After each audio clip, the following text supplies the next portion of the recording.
क्या आप जानते हैं कि भारत स्वाधीन होने के पीछे उलामा की अबोधान कितना है? क्या आप जानते हैं उलेमा ने कैसे भारत को आजाद किया? क्या आप जानते हैं कि अब्दुल कलाम आजाद ने भारत के लिए क्या किया? और सारे उलामा और मदनी उलामा सब मिलकर अंग्रेज का विरोध कैसे किया? आज के इस वीडियो में हम सब कुछ जानेंगे। और अभी तक आपने हमारा चैनल को सब्सक्राइब नहीं किया तो जल्दी से जाकर सब्सक्राइब कर दीजिए। चलिए वीडियो को शुरू करते हैं। अस्सलामुअलैकुम दोस्तों, मैं हूं हाफिज इबादुर रहमान और आप लोग देख रहे हैं रहमान टीवी यूट्यूब चैनल। उलेमा और भारत की आजादी की लड़ाई। भारत की आजादी का सफर बहुत लंबा और मुश्किल था। ये एक बहुत पावरफुल एम्पायर के खिलाफ लड़ाई थी। ब्रिटिश एम्पायर ने कई सालों तक भारत पर राज किया। बहुत से बहादुर भारतीयों ने आजादी के लिए लड़ाई लड़ी। उनमें से उलेमा भी थे। उलेमा इस्लामिक स्कॉलर्स और लीडर्स थे। उन्होंने भारत की आजादी की लड़ाई में एक क्रूशल रोल निभाया। उलेमा भारतीय समाज में रिस्पेक्टेड फिगर्स थे। लोग उनकी बातें सुनते थे। वो अपने कम्युनिटीज को गाइड करते थे। जब अंग्रेज आए तो उलेमा ने अन्याय देखा। उन्हें पता था कि उन्हें कुछ करना होगा। जस्टिस के लिए लड़ने के बारे में था। वो सबके राइट्स के लिए लड़े, चाहे उनका कोई भी फेथ हो। उनका मैसेज लाखों भारतीयों तक पहुंचा। भारत की आजादी में उलेमा का कंट्रीब्यूशन बहुत सिग्निफिकेंट है। उनकी कहानी करेज और रेजिलियंस की कहानी है। उन्हें परसिक्यूशन और हार्डशिप का सामना करना पड़ा, लेकिन उन्होंने अपने आजाद भारत के सपने को कभी नहीं छोड़ा। मुगल राज का पतन। विरोध के बीच कभी शक्तिशाली रहा मुगल राज, जो सदियों तक भारत पर राज करता रहा, 18वीं शताब्दी में पतन की तरफ बढ़ने लगा। इस पतन ने एक खाली जगह बना दी जिसको ब्रिटिश ईस्ट इंडिया कंपनी, एक ट्रेडिंग कंपनी, ने जल्दी से भर दिया।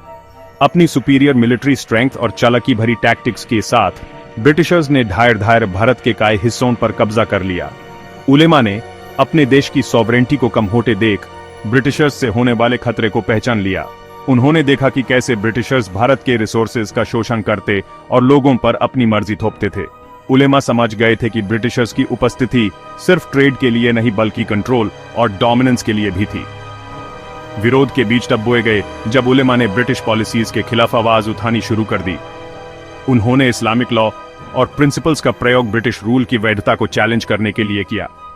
उन्होंने फतवास जारी किए जिसमें ब्रिटिशर्स के कानून को अन्याय बताया और मुस्लिम्स को विरोध करने के लिए प्रेरित किया। उलेमा का ब्रिटिश राज का विरोध सिर्फ रिलीजियस आर्ग्यूमेंट्स तक ही सीमित नहीं था। उन्होंने ब्रिटिश शासन के तहत भारत के आर्थिक शोषण को भी उभारा। उन्होंने बताया कि कैसे ब्रिटिश पॉलिसीज ने लोकल आर्टिजन्स और फार्मर्स को गरीब बना दिया, जिसका फायदा सिर्फ कॉलोनियल रूलर्स को हुआ।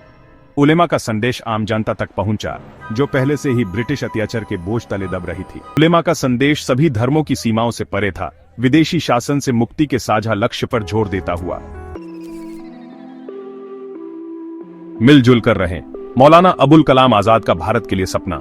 मौलाना अबुल कलाम आजाद आजादी की लड़ाई में एक बहुत बड़े नेता थे। एक महान विद्वान, बहुत अच्छे वक्ता और एक दूरदर्शी नेता। आजाद जी जानते थे कि आजादी के लिए हिंदू मुस्लिम एकता बहुत जरूरी है। उनका मानना था कि अगर भारत बंटा हुआ रहेगा तो वो कमजोर रहेगा और अंग्रेज उसका फायदा उठाएंगे। आजाद जी हमेशा हिंदू मुस्लिम एकता की बात करते थे। वो कहते थे कि दोनों समुदायों का इतिहास, संस्कृति और भविष्य एक है। उन्होंने अंग्रेजों की फूट डालो और राज करो की नीति का विरोध किया, जिसका मकसद हिंदू और मुसलमानों में फूट डालना था। उनका कहना था कि भारत की विविधता उसकी ताकत है, कमजोरी नहीं। आजाद जी के एक भारत के सपने को बहुत लोगों ने पसंद किया, लेकिन कुछ लोग ऐसे भी थे जो दो राष्ट्र के सिद्धांत में यकीन रखते थे और वो आजाद जी के विचारों के खिलाफ थे। कुछ मुस्लिम नेताओं ने इस सिद्धांत को फैलाया था कि हिंदू और मुसलमान दो अलग अलग राष्ट्र हैं, जिनकी अपनी अलग पहचान और इच्छाएं हैं। इन सब मुश्किलों के बावजूद आजाद जी एक और आजाद भारत के लिए हमेशा डटे रहे।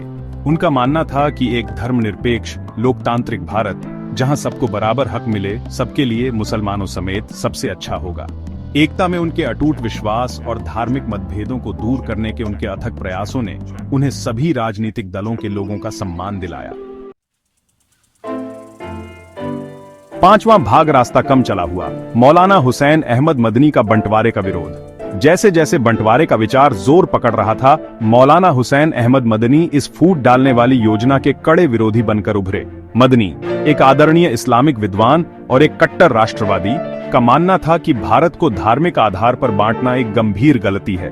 उनका तर्क था कि भारत एक ही राष्ट्र है, जहां विभिन्न धर्मों और संस्कृतियों के लोग रहते हैं, जो सदियों से शांतिपूर्वक साथ रहते आए हैं। मदनी ने बताया कि बंटवारा भारत में मुसलमानों के सामने आने वाली समस्याओं का समाधान नहीं करेगा।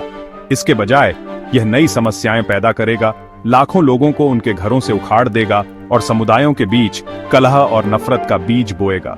उन्होंने एक ऐसे भारत की कल्पना की जहां हिंदू और मुस्लिम एक दूसरे के धर्म और परंपराओं का सम्मान करते हुए समान नागरिकों के रूप में साथ रहते हैं। उनके कड़े विरोध के बावजूद बंटवारे की वकालत करने वाली ताकतों का पलड़ा भारी हो गया। अंग्रेज जल्द से जल्द भारत छोड़ने के लिए उत्सुक थे, ऐसे समाधान खोजने में इंटरेस्टेड नहीं थे जो भारत की एकता को बनाए रखे।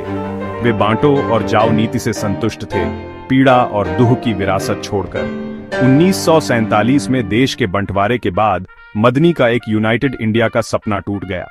हालांकि एकता के प्रति उनकी अटूट प्रतिबद्धता और विभाजन की लहर के खिलाफ उनका साहसिक रुख भारतीयों की पीढ़ियों को प्रेरित करता रहेगा। एकता और बलिदान की विरासत। भारत की आजादी की लड़ाई में उलेमा का योगदान न्याय, स्वतंत्रता और एकता के प्रति उनकी अटूट प्रतिबद्धता का प्रमाण है। उन्हें कारावास, निर्वासन और उत्पीड़न का सामना करना पड़ा, फिर भी उनका हौसला नहीं टूटा। उनके बलिदान ने लाखों लोगों को आजाद भारत के लिए संघर्ष में शामिल होने के लिए प्रेरित किया। उलेमा की विरासत भारत की आजादी में उनकी भूमिका से कहीं आगे तक फैली हुई है। सामाजिक न्याय, शिक्षा और अंतर्धार्मिक सद्भाव पर उनकी शिक्षाएं आज भी पूरे भारत में लोगों को प्रभावित करती हैं। उन्होंने ऐसे संस्थान स्थापित किए जिन्होंने शिक्षा और सामाजिक सुधार को बढ़ावा दिया, समुदायों को सशक्त बनाया और प्रगति की भावना को बढ़ावा दिया। लड़कियों की शिक्षा पर उनके जोर ने विशेष रूप से पारंपरिक मानदंडों को चुनौती दी और एक अधिक समावेशी और न्यायसंगत समाज का मार्ग प्रशस्त किया। उन्होंने माना कि शिक्षा प्रगति और सशक्तिकरण की कुंजी है, जो एक मजबूत और जीवंत राष्ट्र के निर्माण के लिए आवश्यक है। एकता की शक्ति में उलेमा का अटूट विश्वास, विपरीत परिस्थितियों में उनका साहस और समाज की बेहतरी के लिए उनका समर्पण हम सभी के लिए प्रेरणा का काम करता है। आजादी की लड़ाई में उनका योगदान हमेशा के लिए इतिहास के पन्नों में दर्ज रहेगा। 7वां भाग, उलेमा का स्थायी प्रभाव। भारत के सामाजिक राजनीतिक परिदृश्य पर उलेमा का प्रभाव अकाट्य है। उनका योगदान धर्म के दायरे से बाहर तक फैला हुआ है, जिसने देश के मूल्यों और आकांक्षाओं को आकार दिया है। उन्होंने भारत की धर्मनिरपेक्ष और लोकतांत्रिक पहचान को आकार देने में महत्वपूर्ण भूमिका निभाई। लड़कियों की शिक्षा पर उनके जोर ने विशेष रूप से पारंपरिक मानदंडों को चुनौती दी और एक अधिक समावेशी और न्याय संगत समाज का मार्ग प्रशस्त किया। उन्होंने माना कि शिक्षा प्रगति और सशक्तिकरण की कुंजी है, जो एक मजबूत और जीवंत राष्ट्र के निर्माण के लिए आवश्यक है। सामाजिक न्याय के प्रति उनकी प्रतिबद्धता और दलितों के उत्थान के उनके प्रयासों ने भारत के सामाजिक ताने बाने पर एक अमिट छाप छोड़ी है।